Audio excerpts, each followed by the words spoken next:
Franz Anton Mesmer, que viveu de 1734 a 1815.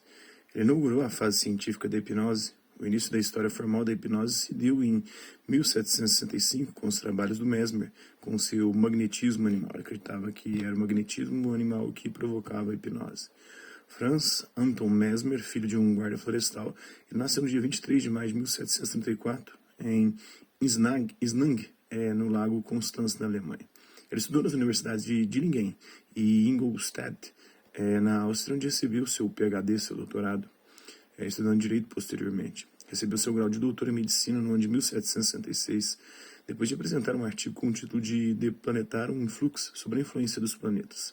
2 anos depois da sua graduação, Mesmer casou-se com a rica viúva de um tenente-coronel do exército, de nome Marie Anna von Posch, em 10 de janeiro de 1768.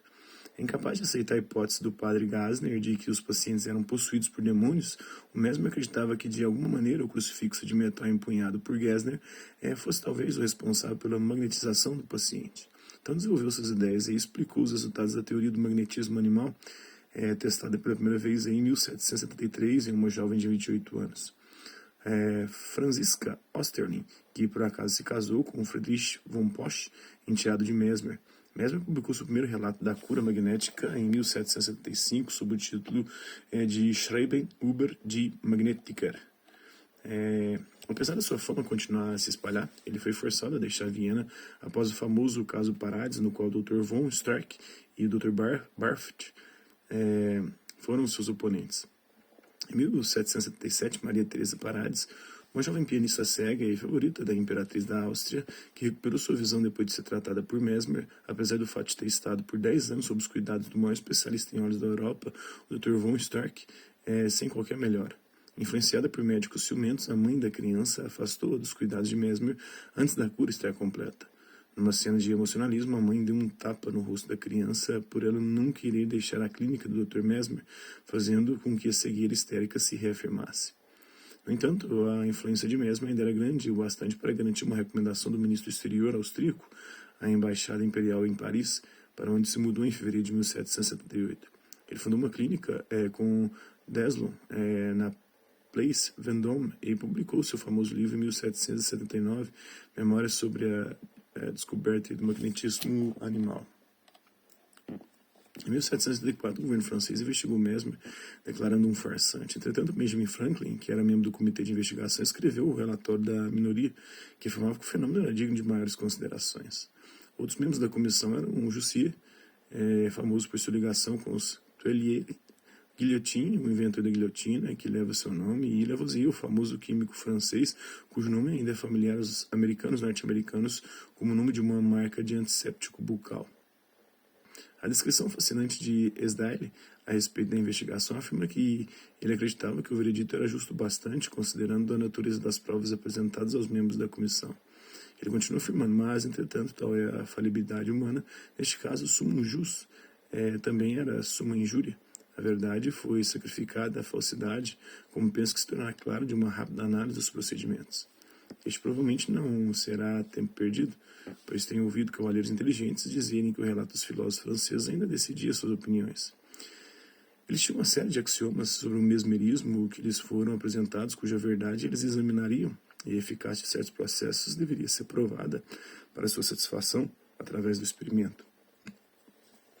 O objetivo dos mesmeristas parece ter sido tentar convencer a comissão de que Mesmer possui um segredo digno de ser aprendido e, ao mesmo tempo, continuar a guardá-lo para si, ocultando sua extrema simplicidade sob o manto de um complicado mecanismo e vários tipos de teatralismos. Deslon, aluno de Mesmer, propôs suas leis do magnetismo animal dessa forma. O magnetismo animal é um fluido universal, constituindo um polônio absoluto da natureza e o meio de toda influência mútua entre os corpos celestes e entre a Terra e os corpos animais. Isso é uma afirmação muito exagerada. É o fluido mais sutil na natureza, capaz de fluxo e de refluxo e de receber, propagar e dar continuidade a todas as formas de movimento. O corpo animal está sujeito às influências deste fluido através dos nervos que são imediatamente afetados por ele. Não vemos outra maneira. No presente, o corpo humano possui polos e outras propriedades análogas ao ímã. A primeira proposição jamais foi provada, admite tudo como sendo correto, e na segunda existe apenas probabilidade. A ação e a virtude do magnetismo animal pode ser transmitida de um corpo a outro, quer animado ou inanimado. Isso está correto no que diz respeito às relações entre corpos animados, e estes podem também impregnar substâncias inanimadas. Opera a uma grande distância sem intervenção de qualquer pessoa, é aumentado e refletido por espíritos, transmitido, propagado e aumentado pelo som, e pode ser acumulado, concentrado e transportado. Não obstante a universalidade desse fluido, todos os corpos animais não são afetados por ele. Por outro lado, existem alguns, apesar de que pequeno em número, cuja presença destrói todos os efeitos do magnetismo animal. A primeira parte está correta, a última não é improvável. Por meio deste fluido, doenças nervosas são curadas imediatamente e outras medialmente, e suas virtudes de fato estendem-se à cura universal e à preservação da verdade da humanidade a um grau tão elevado que ainda não sabemos o quão longe poderá ir. Surpreende o fato de que a comissão desdenhosamente recusou tamanha quantidade de asserções absolutas e de teorias insustentáveis, com certeza temperadas com verdade, porém tão diluídas e obscurecidas a ponto de se tornarem irreconhecíveis.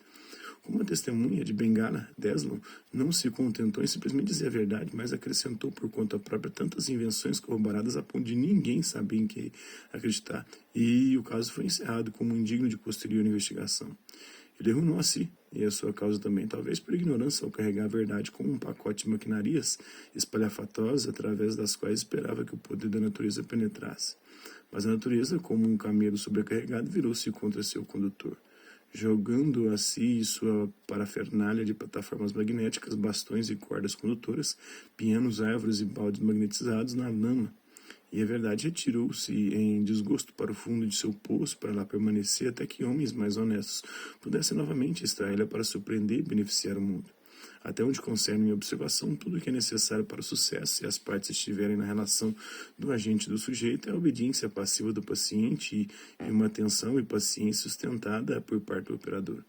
O processo sendo natural, quanto mais as partes estiverem no estado natural, melhor. Os corpos de meus pacientes estando despidos e suas cabeças geralmente raspadas, provavelmente não é de pouca consequência nos procedimentos. Eles têm algumas sensações, algumas asserções muito importantes neste excerto do livro de Esdaile, né? Em primeiro lugar, ele certamente salienta claramente a razão por que a comissão rejeitou o fenômeno como sendo indigno de posteriores investigações. Segundo ele, também ilustra a questão de forma dupla através do acréscimo de um número de suas próprias concepções erradas, concepções essas que, no entanto, eram aceitas como verdades em sua época no que diz respeito à prática médica. Terceiro, ele sumariza uma teoria realmente astuta e brilhante em apenas uma sentença. Até onde concerne minha observação, tudo o que é necessário para o sucesso, se as partes estiverem na relação do agente e do sujeito, é a obediência passiva do paciente, uma atenção e paciência sustentada por parte do operador. Quarto, ele faz uma observação que poderia servir para outros experimentos. O processo é natural, quanto mais as partes estejam no estado natural, melhor. Isso poderia ser conseguido de uma forma melhor por outros meios que não a mera nudez, apesar de que talvez, possivelmente, o fato de estar nu, o indivíduo psicologicamente está sem defesa ou mais submisso. Meu método favorito de indução é levar o paciente com todos os seus sentidos para uma viagem a uma área de floresta primitiva, cheia de paz e quieta, tranquila e calma, onde a concentração e relaxamento são maiores. Os espíritos da obediência passiva, bem como da viagem à vastidão da natureza para buscar comunhão com Deus, fazem parte de toda a grande religião do mundo. Acima já é o suficiente no que tange o relatório da comissão, que teve como seu principal efeito a denúncia de Mesmer, seus métodos e suas teorias, apesar de que suas teorias estavam, na realidade, sendo mais julgadas do que seus métodos. Depois de ser denunciado em Paris, a popularidade de Mesmer rapidamente diminuiu e então ele viajou para a Inglaterra, Itália e Alemanha, retornando para uma rápida visita a Paris antes do início da Revolução Francesa. Ele então estabeleceu-se em Frauenfeld, na Suíça, até o verão de 1814, quando mudou-se para Morsburg, onde faleceu no dia 5 de março de 1815. Não é de conhecimento geral, mas, no entanto, verdadeiro, que Mesmer e seu filho publicaram trabalhos sobre magnetismo animal e até mesmo hoje cópias dessas obras completas podem ser obtidas. Quando os pacientes de Mesmer eram colocados em banheiras cheias de água e de limalhas de ferro, das quais sobressaíam-se varas maiores de ferro, Mesmer sugeria a eles que, quando os tocasse com seu bastão magnético, eles se tornariam magnetizados e eventualmente entrariam no estado de crise, do qual seriam curados. Seus pacientes invariavelmente se curavam e Mesmer considerava a crise uma necessidade absoluta para a cura. Mesmer era uma figura muito imponente, com seus longos hobbies, segurando seu bastão magnético e passando de quarto em quarto em sua clínica. Seus métodos de magnetismo, portanto, permaneceram inquestionados. Seu discípulo e aluno de boa fé, o Marquês de Puységur, colocava pacientes em um transe que chamava de sonambulismo artificial, no qual os pacientes não entravam num estado de crise, mas num estado de calmo relaxamento. O Marquês havia se esquecido de sugerir de antemão aos seus pacientes que eles experimentariam um ataque. Um pouquinho do Mesmer.